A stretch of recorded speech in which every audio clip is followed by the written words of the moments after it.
Bonjour, je m'appelle Sylvie Van Strikkelen, je suis responsable de projet RH pour IDEA basée à Mons.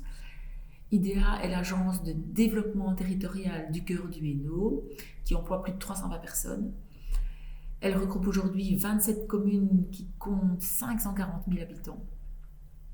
IDEA est une intercommunale active dans divers domaines d'activités d'intérêt général tels que le développement économique, l'aménagement du territoire, le démergement, la production et la distribution d'eau aux industriels, l'assainissement des eaux usées, les énergies renouvelables telles que l'éolien, la géothermie, la biomasse, mais également les études et les réalisations diverses pour son propre compte et celui des communes et bien d'autres activités encore.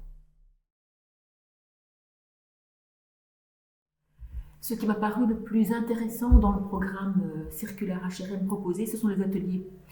Les ateliers dans lesquels étaient regroupées différentes entreprises et administrations publiques et dans lesquels nous avons pu avoir l'occasion de partager les activités que l'on réalisait déjà dans le cadre de l'économie circulaire en matière de ressources humaines, ainsi que s'échanger des conseils, des bonnes pratiques, mais également réfléchir sur d'autres activités envisageables. Ce sont les échanges qui m'ont paru très enrichissants.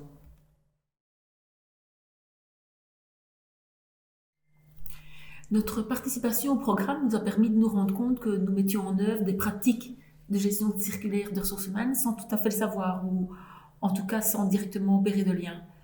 Le nouveau plan stratégique a notamment pour ambition de réaliser une véritable transition managériale avec un important travail mené sur les valeurs et leur traduction en comportement.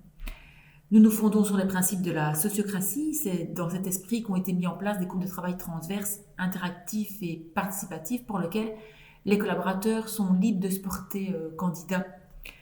Un de ces groupes porte sur la convivialité des espaces de travail, un autre sur le droit à la déconnexion qui vise le bon équilibre entre la vie privée et vie professionnelle via le télétravail, l'autonomie et la flexibilité. Un autre encore sur la prévention du stress et de l'épuisement professionnel, un encore sur la flexibilité et bien d'autres. Le personnel peut aussi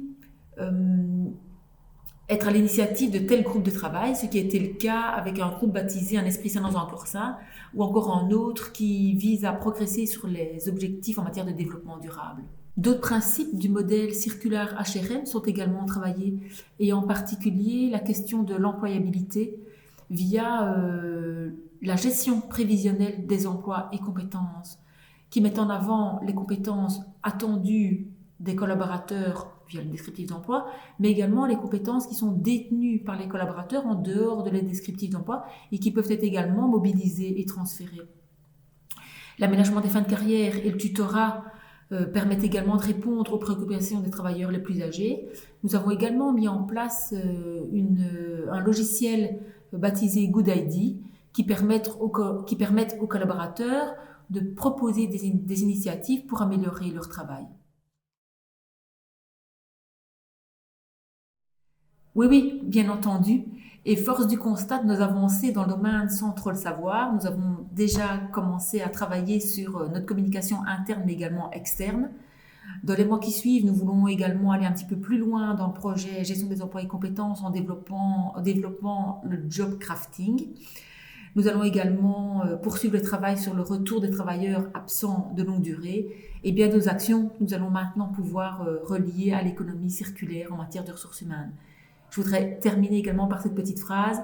L'humain n'est pas une ressource parmi d'autres, l'humain a en lui de multiples ressources.